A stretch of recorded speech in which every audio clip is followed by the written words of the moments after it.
2025వ సంవత్సరంలో వృషభ రాశి జాతకులకు, వృషభ రాశి వారికి గోచార ఫలితాలు ఎలా ఉంటాయో తెలుసుకుందాం. కృత్తికా నక్షత్రం 2, 3, 4 పాదములలో జన్మించినటువంటి వాళ్ళు, రోహిణి నక్షత్రం 1, 2, 3, 4 పాదములలో జన్మించినటువంటి వాళ్ళు, మృగశిర నక్షత్రం మొదటి 2 పాదాలలో జన్మించినటువంటి వాళ్ళు వృషభ రాశి కిందికి వస్తారు.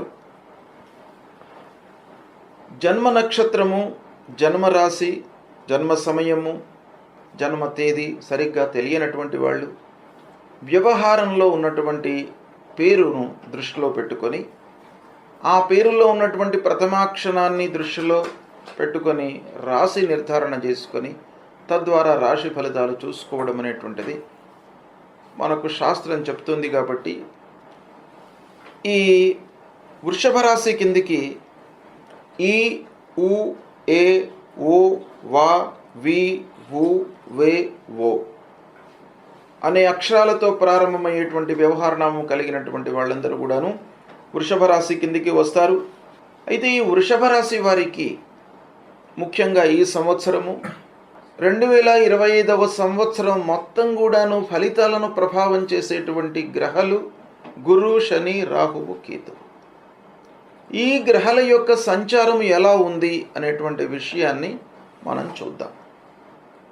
ముఖ్యంగా ఈ సంవత్సరము బృహస్పతి 3 రాశులలో సంచరిస్తున్నాడు.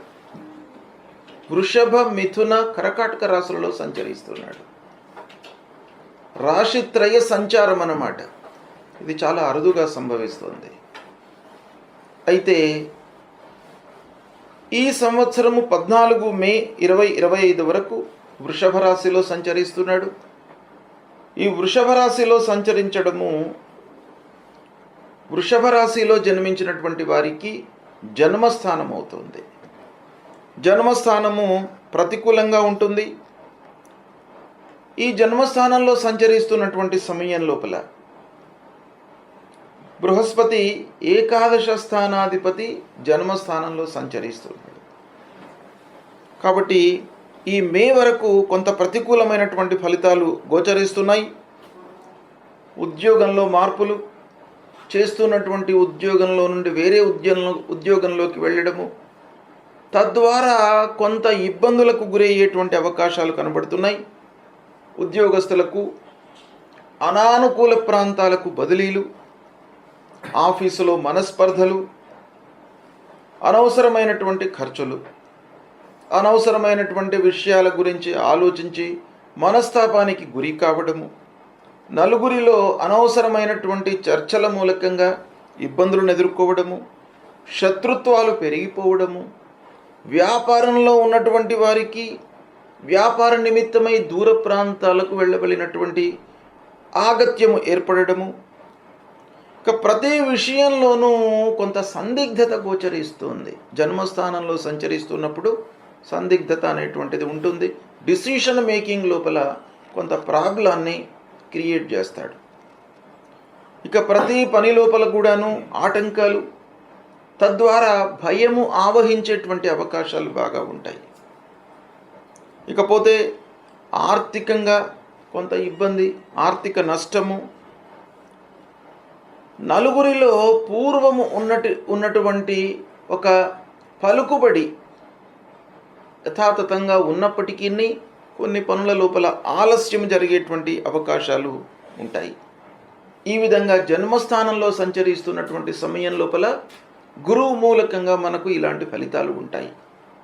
ఇక 14 మే నుండి 19 అక్టోబర్ వరకు మిథున రాశిలో సంచరిస్తున్నాడు. ఈ మిథున రాశి సంచారము వృషభ రాశిలో జన్మించినటువంటి వారికి చాలా అనుకూలంగా ఉంటుంది. 2వ స్థానం ధనస్థానం అవుతుంది. ఆర్థికంగా మీకు బాగా కలిసి వస్తుంది. చదువు విషయంలో మీకు అనుకూలిస్తుంది. మంచి పనులపై మనస్సు నిలుపుతారు. మంచి కార్యాలు చేస్తారు. విద్యా విషయం లోపల కూడాను మీకు ఔన్నత్యం లభించేటువంటి అవకాశాలు బాగా ఉన్నాయి. హయ్యర్ ఎడ్యుకేషన్కు వెళ్ళేటువంటి వాళ్లకు చాలా అనుకూలమైనటువంటి సమయము. ఇది 14 మే నుండి 19 అక్టోబర్ వరకు. ఇక 19 అక్టోబర్ తర్వాత 19 అక్టోబర్ రోజున కర్కాటక రాశిలోకి ఎంటర్ అవుతున్నాడు బృహస్పతి. ఈ కర్కాటక రాశి వృషభ రాశి జాతకులకు తృతీయ స్థానం అవుతుంది. ఈ తృతీయ స్థానము గోచార రీత్యా ప్రతికూలం. అయితే కర్కాటక రాశి బృహస్పతికి ఉచ్చస్థానం గనుక ఈ ప్రతికూలత కొంత మనకు తగ్గే అవకాశాలు ఉంటాయి.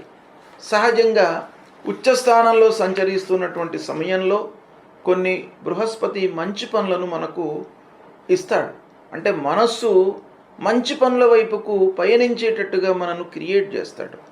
కాబట్టి కొంతవరకు తృతీయ స్థానంలో సంచరిస్తున్నప్పటికీ, ప్రతికూలంగా ఉన్నప్పటికీ కొన్ని మంచి పనులు జరిగేటువంటి అవకాశాలు ఉన్నాయి. కాబట్టి ఈ విధంగా గురువు యొక్క సంచారం ఉంది.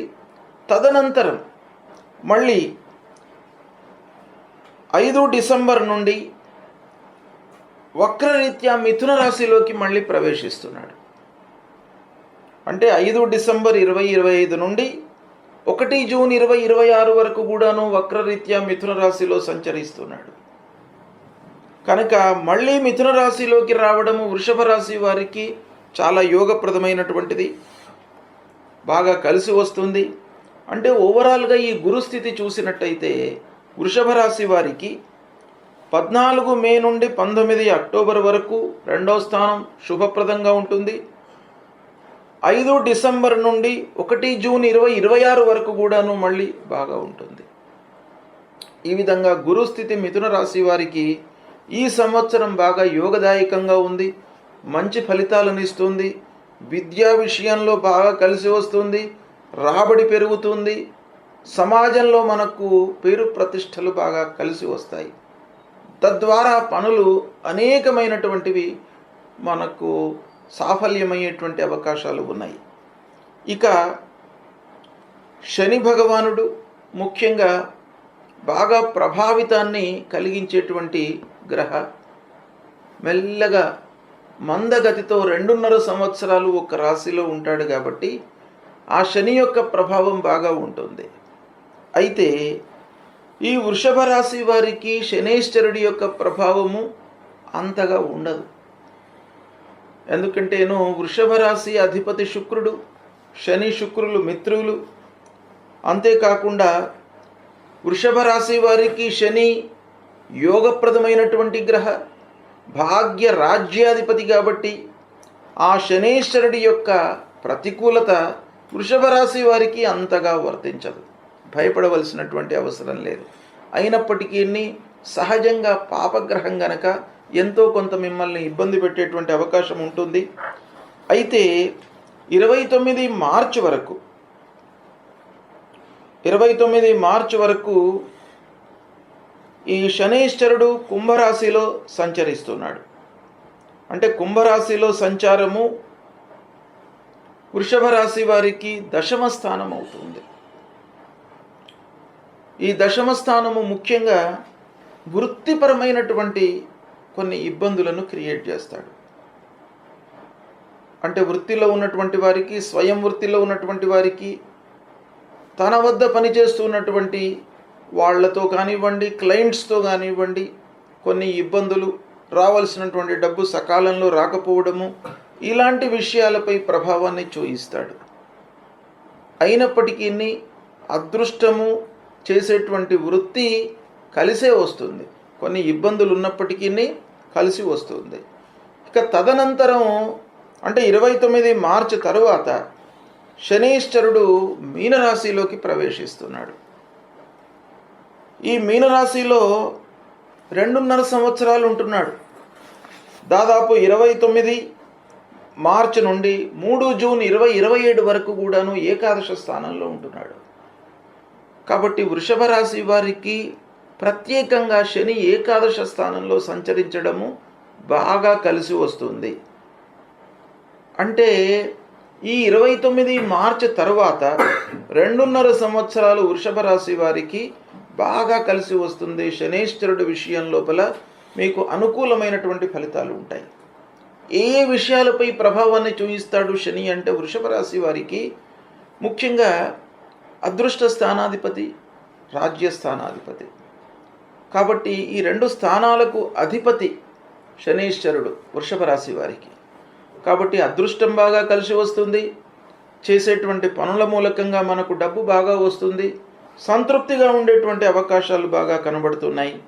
కనుక శనీశ్వరుడి యొక్క అనుకూలత వృషభ రాశి వారికి ఈ 2025వ సంవత్సరంలో బాగా ఉంది. ఇక రాహువు, కేతువు ప్రధానమైనటువంటి గ్రహాలు. సంవత్సరంన్నర ఉంటారు ఒక రాశిలో, 18 నెలలు ఉంటారు. రాహువు 18 మే వరకు మీనరాశిలో సంచరిస్తున్నాడు. అదే సమయంలో కన్యా రాశిలో కేతువు సంచరిస్తున్నాడు. అంటే రాహువు ద్వాదశ స్థానంలో, వృషభ రాశి వారికి ఏకాదశ స్థానంలో సంచరిస్తున్నాడు. కాబట్టి రాహువు యొక్క అనుకూలత ఉంది. రాహువు చాలా అనుకూలంగా ఉన్నాడు వృషభ రాశి వారికి. ఒక సమయ పాలనపై మనస్సు నిలుపుతారు. సమయానికి పనులు చేయాలి అనేటువంటి తలంపు బాగా పెరుగుతుంది. మానసిక ఇబ్బందుల నుండి మీరు విముక్తులవుతారు. శారీరక మానసికంగా మీరు దృఢంగా ఉండేటువంటి అవకాశాలు బాగా ఉన్నాయి ఈ మే 18 వరకు. ఇక ఈ సమయంలో కేతు పంచమ స్థానంలో ఉన్నాడు కాబట్టి కొంత కేతు మూలకంగా కొన్ని విఘ్నాలు చదువు లోపల కలిగేటువంటి అవకాశాలు ఉన్నాయి. కాబట్టి కొంత కాన్సన్ట్రేట్ చేయడం అనేటువంటిది చాలా అవసరము. ఇక తదనంతరం 18 మే నుండి 5 డిసెంబర్ 2026 వరకు రాహు కుంభరాశిలో సంచరిస్తున్నాడు, కేతువు సింహరాశిలో సంచరిస్తున్నాడు. అంటే రాహు దశమ స్థానంలో, కేతువు అర్ధాష్టమ స్థానంలో సంచరిస్తున్నాడు. అంటే 18 మే తర్వాత రాహు కేతువులు ప్రతికూలంగా ఉన్నారు వృషభ రాశి వారికి.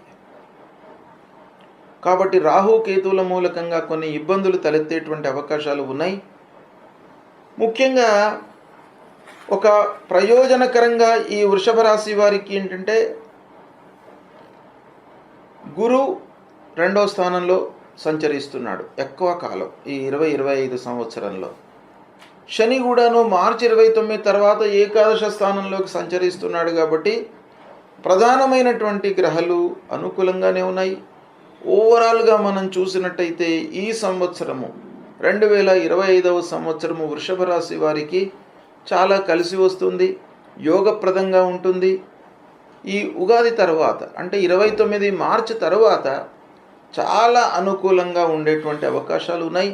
దీన్ని మీరు సద్వినియోగపరుచుకున్నట్టయితే విద్యార్థులకు మంచి చదువు వస్తుంది, ఉన్నత విద్యలో మీరు ఎంటర్ అవుతారు, ఉన్నత విద్యను పూర్తి చేస్తారు, ఉద్యోగస్తులకు ఉద్యోగం లభిస్తుంది, వ్యాపారస్తులు కూడాను కొత్త వ్యాపారం ప్రారంభం చేసేటువంటి అవకాశాలు ఉన్నాయి. ఆల్రెడీ చదువు పూర్తయినటువంటి వాళ్లకు ఉద్యోగం కూడాను లభించేటువంటి అవకాశాలు ఉన్నాయి. సంతానం కొరకు ఎదురు చూస్తున్నటువంటి వాళ్లకు సంతాన ప్రాప్తి కూడాను ఈ సంవత్సరం 2025లో వృషభ రాశి జాతకులకు బాగా ఉంది. కాబట్టి ఓవరాల్గా వృషభ రాశి వారికి 80 to 90% బాగా ఉంది ఈ సంవత్సరం. దీన్ని సద్వినియోగపరుచుకున్నట్టయితే మీరు జీవితంలో బాగా స్థిరంగా జీవితాన్ని కొనసాగించేటువంటి అవకాశాలు బాగా కనబడుతున్నాయి. అయితే ఈ సంవత్సరము 2025వ సంవత్సరంలో ఏ గ్రహాలు ప్రతికూలంగా ఉన్నాయి వృషభ రాశి జాతకులకి అనంటే ఈ 14 మే వరకు గురు జన్మస్థానంలో ఉన్నాడు. తర్వాత మళ్ళీ అక్టోబర్ 19 తర్వాత అక్టోబర్ 19 నుంచి డిసెంబర్ 5 వరకు ఆ సమయంలో గురు ప్రతికూలంగా ఉన్నాడు గనక గురు ప్రీత్యర్థమై మీరు పరిహారాలు చేసుకోవడం మంచిది. గురువుకు మనం ఏం చేయాలి? గురువుకు సంబంధించినటువంటి మూలమంత్రాన్ని జపించడము, దక్షిణామూర్తి స్తోత్ర పారాయణం చేసుకోవడము, దత్తాత్రేయ స్వామి దేవాలయానికి వెళ్ళడము, తల్లిదండ్రులను సేవించడము, ఇవి ప్రధానంగా మీరు చేసినట్టయితే ఆ గురు భగవానుడి యొక్క అనుగ్రహం మీకు లభిస్తుంది. కనుక తప్పకుండా ఈ గురువుకు పరిహారం చేసుకోండి. మీకు మేజర్గా గురు అనుకూలంగానే ఉన్నాడు. ఎందుకంటే మిథున రాశిలో ఎక్కువ రోజులు సంచరిస్తున్నాడు ఈ సంవత్సరం గనక. తర్వాత కర్కాటకం ఉచ్చలోకి వస్తున్నాడు బృహస్పతి. కనుక మీకు ప్రతికూలత కొంత తగ్గుతుంది. అయినప్పటికీ గురువుకు సంబంధించినటువంటి పరిహారం తప్పకుండా మీరు చేసుకోండి. ఇక శని భగవానుడు 29 మార్చి వరకు ప్రతికూలంగా ఉన్నాడు. 29 మార్చి తర్వాత 2.5 సంవత్సరాలు మీకు ఏకకాలం కంటిన్యూస్గా 11వ స్థానంలో సంచరిస్తున్నాడు. అందున వృషభ రాశి వారికి శని యోగకారకమైనటువంటి గ్రహ. సహజంగా శని వృషభ రాశి జాతకులకు హాని చేయడు. అయితే ఈ ఏకాదశ స్థానంలోకి సంచరిస్తున్నాడు గనక మీకు మంచి జరిగే అవకాశాలు 100% ఉన్నాయి. శని భగవానుడు ఈ సంవత్సరం మీకు అనుకూలంగా ఉన్నాడు. అయితే ఈ 29 మార్చి వరకే కొంత ఇబ్బందులు ఉన్నాయి.